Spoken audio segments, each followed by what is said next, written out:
जय हिंद दोस्तों, मैं हूं प्रभात। पीसीएस शिक्षा के मंच पे आप तमाम अभ्यर्थियों का हार्दिक अभिनंदन है।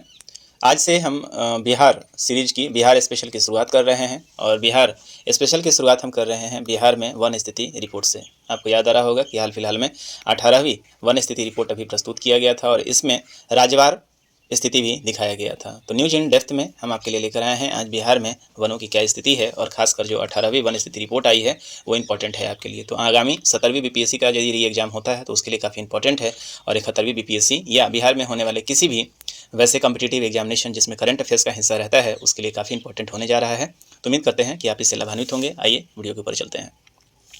चलिए, तो भारत वन स्थिति रिपोर्ट 2023 के बारे में थोड़ा सा बैकग्राउंड के ऊपर चर्चा कर लें कि क्या ये है। हालांकि इसके पहले का वीडियो जो मैंने लिया है वन स्थिति रिपोर्ट, इसमें चर्चा किया हुआ है, लेकिन फिर भी एक साथ नजर इसको देख लेते हैं। तो भारतीय वन सर्वेक्षण that is forest survey of India, इसके द्वारा प्रत्येक 2 वर्षों पर रिमोट सेंसिंग मतलब सैटेलाइट के आधार पर उपग्रह चित्रण के माध्यम से देश में वनों एवं वृक्षों की स्थिति पर आधारित एक भारत वन स्थिति report that is called ISFR Indian state of forest report जारी किया जाता है। और ये कहाँ पे स्थित है तो आपको पता है कि ये देहरादून में आपका स्थित है। देहरादून इसका हेडक्वार्टर है।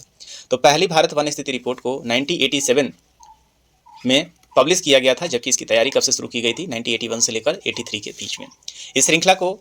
और तब से ये प्रत्येक 2 वर्ष के ऊपर जो है रिपोर्ट आती रहती है और इसी सीरीज का ये 18वां भारत वन स्थिति रिपोर्ट 2023 ISFR 21 दिसंबर 2024 को पर्यावरण वन जलवायु परिवर्तन मंत्री भूपेंद्र यादव के द्वारा जारी की गई है।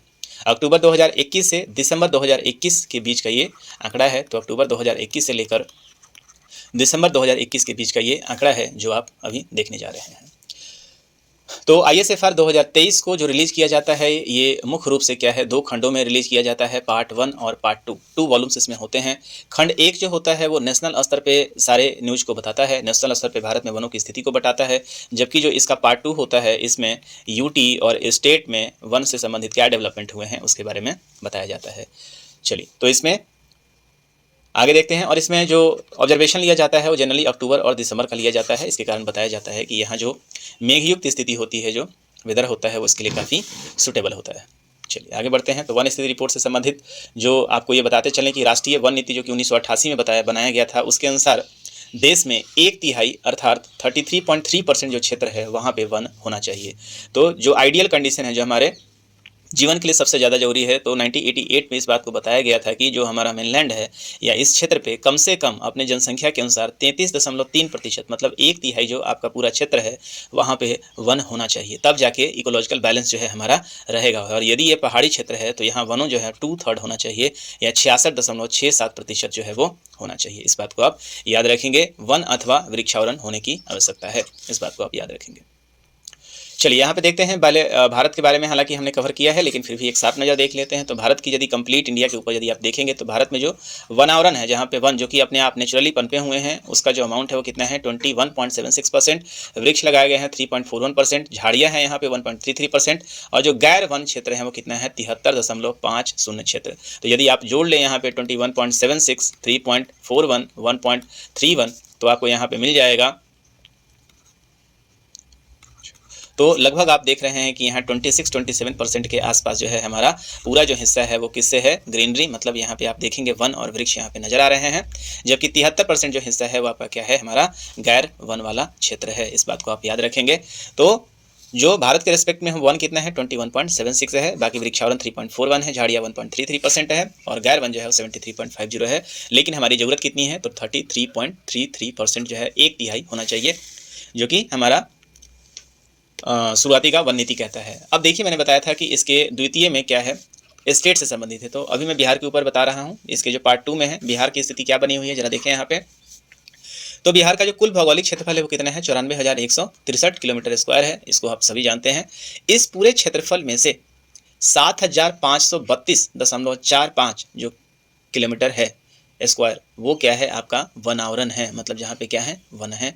और ये भौगोलिक क्षेत्र का कितना परसेंट हो गया है तो 8% हो गया है। पहले ये लगभग 7.5 के आसपास था।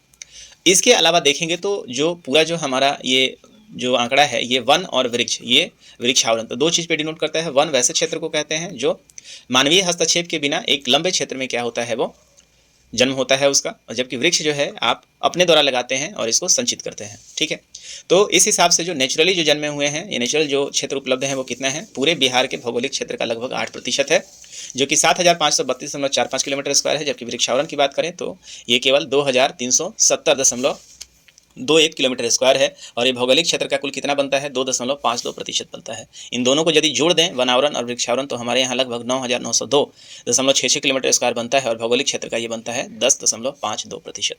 तो आइए देखते हैं यहाँ से कि पिछली बार जो आया था रिपोर्ट 2021 में, ISFR 2021 में और 23 के मामले में क्या परिवर्तन हुआ है।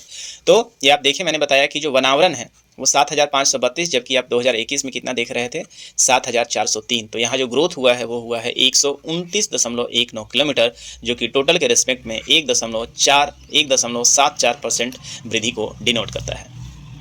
आगे बढ़ते हैं, अब देख लेते हैं कि जो यहाँ पे पूरा का पूरा जो स्टैट दिया हुआ है तो कहाँ सबसे ज़्यादा रहा है। तो यदि इसके जिले वाइज चलेंगे तो सर्वाधिक वनावरण जो है वो कहाँ मिल रहा है आपको, तो टॉप 3 जो इसके अंदर जिले हैं वो है कैमूर। आप देखिए ये वाला जो हिस्सा है ये कैमूर जो है, आपको पता है कि यहाँ पे नेशनल पार्क भी घोषित किया गया है।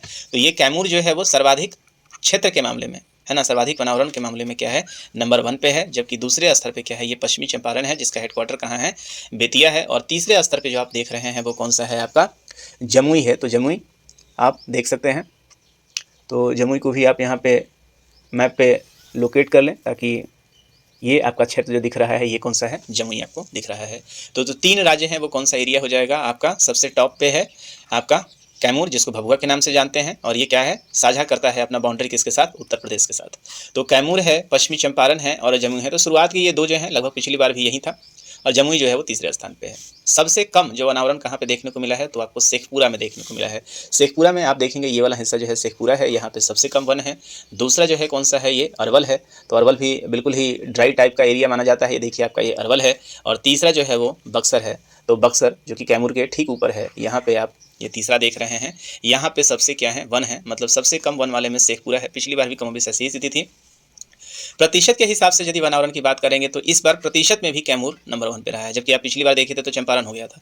तो कैमूर जो है प्रतिशत के हिसाब से भी आप देखेंगे नंबर 1 पे है। दूसरे स्थान पे कौन है, जमुई है। तो जमुई यहाँ पे देख रहे हैं। और तीसरे स्थान पे आप आश्चर्यजनक रूप से देख रहे हैं, मुंगेर जो है उसका नाम इस बार आया हुआ है प्रतिशत के हिसाब से।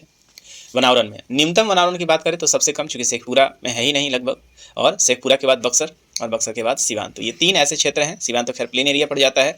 तो ये ऐसे क्षेत्र जो है वो न्यूनतम वनावरण वाले हैं। तो बिहार से संबंधित ये खबर आपके लिए काफ़ी काम का हो सकता है। तो ये आप देख सकते हैं बिहार में और कहाँ कहाँ ये वन आवरण के हिसाब से है। तो जरा देखें, ये वेस्ट चंपारण है, यहाँ पे कौन सा है आपका, उदयपुर वन प्राणी सेंचुरी है, और यहीं पे क्या है, वाल्मीकि नेशनल पार्क भी है। कैमूर जो है इसका दूसरा सबसे बड़ा क्षेत्र है, ये कैमूर वाइल्ड लाइफ सेंचुरी है। इसके अलावा और कहाँ है, गया में Gautam Buddha wild life sanctuary देखने को मिलेगा। नवादा में क्या मिलेगा आपको, राजौरी वाइल्ड सेंचुरी। नागी नकटी अभी हाल फिलहाल में आपको पता है कि इसको वेटलैंड में शामिल किया गया है। तो नागी नकटी कहाँ पे है, जमुई में है। मुंगेर में आप देखेंगे जो है वो भीम बांध है। इसके अलावा देखेंगे भागलपुर का एरिया है, जो गंगा का एरिया है, यहाँ पे आप विक्रमशिला डॉल्फिन, गंगेटिक डॉल्फिन को आप देखेंगे। अब इसके ऊपर एक रिपोर्ट भी पब्लिश हुआ है ना। कटिहार में कौन सा है आपका, तो गोगाबिल पक्षी अभयारण्य है। कुशेश्वर दरभंगा के क्षेत्र में है, आप देखेंगे। बेगूसराय इंपॉर्टेंट किसके लिए है, तो कांवर झील के लिए है। भारत का अभी एकमात्र, अब दूसरा बन गया है ये वेटलैंड। तो इससे पहले पहला वेटलैंड कौन सा था, कांवर झील है। इसके अलावा देखें आप वैशाली जो है, वैशाली में भी क्या है आपके पास एक पक्षी अभयारण्य मिलेगा, और शायद सलीम अली के नाम से है। और नालंदा में आप देखेंगे राजगिल वाइल्ड लाइफ आपको देखने को मिल जाएगा।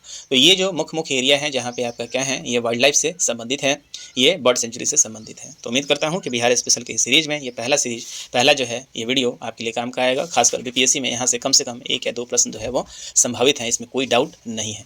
चलिए, तो इस वीडियो को मैं यहीं पे रोकता हूँ। बिहार स्पेशल में आपके लिए अगले वीडियो में, जिसमें हम करंट अफेयर्स लेकर आने वाले हैं, वहाँ आपसे मुलाकात होगी।